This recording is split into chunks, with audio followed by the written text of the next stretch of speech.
Hello, ladies and gentlemen, and welcome to the Discriminating Gamer. Say, my kids wouldn't eat the tacos that I made for them, so I threw them out. And then what did you do? I ate the tacos. Ladies and gentlemen, today we're going to go ahead and take a look at the Castles of Tuscany from Ravensburger.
We'll get back to the review in just a moment. I want to take a minute to ask you to check out my other channel, that is Cody Carlson PhD, where we talk about history, books on history, military history. I even post some of my lectures for my classes on there. Please check that out. Please subscribe to that channel. And now, back to the review.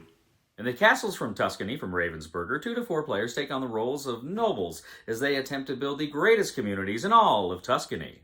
The game includes a scoring board with an inner and outer scoring wheel. Each player will have their own player board, which will have spots for their tiles, 1, 2, and 3, as well as spaces for other actions and rewards that they will gain through the game. And you'll also gain 3 region. You'll have 3 region tiles that you put together to form one great region tile.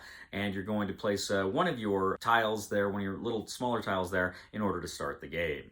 Now, there'll also be a number of tiles in a community area near the board. You'll also have a number of cards that will be available as well. Now, on your turn, you'll have 3 basic actions. First of all, you can take a tile from the open tile area.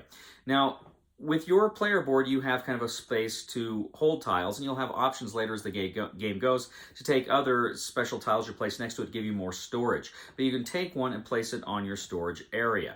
That's one of the actions you can do. And when you do that, you also have to take one of your tiles from your player board in the 1 section, first of all, and place it in the community area. So you're going to be actually taking tiles from the community area and replacing them with tiles from your own board. That's action 1. Now, the second thing you can do are draw region cards. The region cards correspond to the tiles you have. You can draw 2 of those region cards, and there is no hand limit to how many of these region cards you can hold. Now, the third thing you can do is place a stored region tile that you have onto your region board. Now, you have to do this in certain ways. You have to build off of, kind of existing places you have and build out in that way.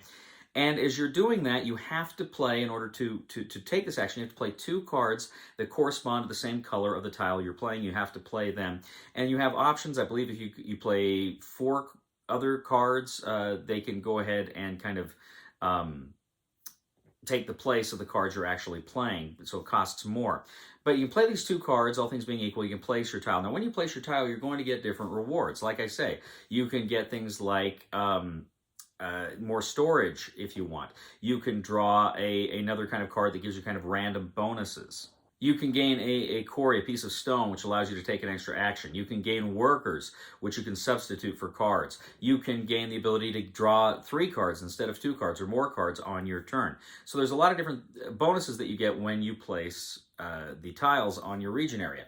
But critically too, you're scoring points depending on how you place them, and some of the farmlands, if you're placing them differently, depending on how many regions you fill, you're gaining points. There's a lot of different ways you're gaining points here with how you place these items. Now, you're moving your outside track along every time you score points, and then as soon as the first person gets through their first stack on their board, you go ahead and you move your inner track to that same level. And then once the second track goes, you do the same thing. The second tiles are gone. You do the same thing when the last person or when the first person rather gets through their third stack, the game is over. You go ahead, you calculate your points, and whoever has the most points wins the Castles of Tuscany.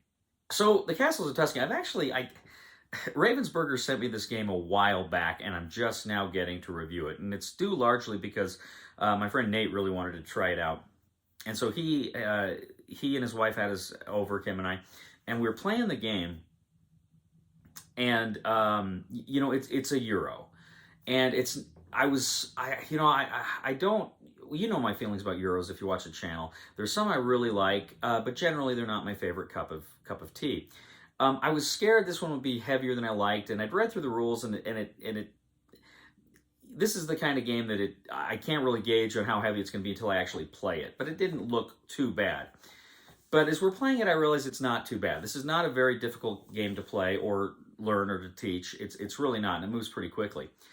I was surprised at what a tight little game it was. In fact, Nate, who's like an expert at these games, he was clear out in front. But the rest of us, we were, I think, like our final score was like sequential. We were right next to each other.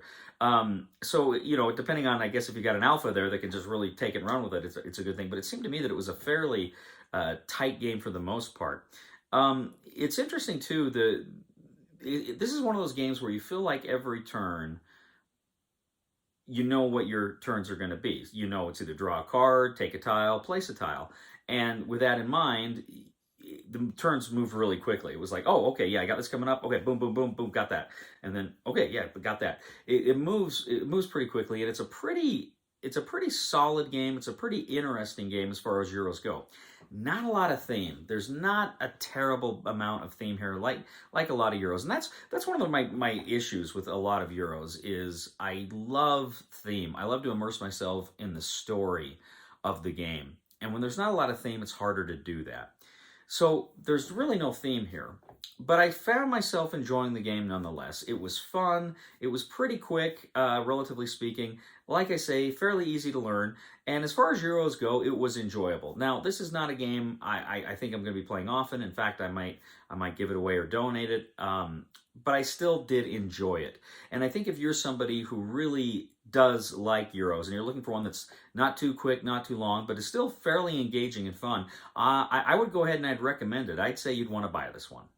Well, ladies and gentlemen, thank you once again for joining us today on The Discriminating Gamer. As always, we ask you to please leave a comment for us on YouTube, on Board Game Geek, on our Facebook page, or on thediscriminatinggamer.com. We'd ask you to please like us on Facebook, subscribe to us on YouTube, and follow us on Twitter. We'd also ask you to please, ladies and gentlemen, check out my other channel, that is Cody Carlson PhD, where we talk about military history and books on history, fun things like that. Please check it out, please subscribe, and please give a thumb to this video on Board Game Geek. That helps us out a lot as well. Ladies and gentlemen, a lot of people seek out my medical advice.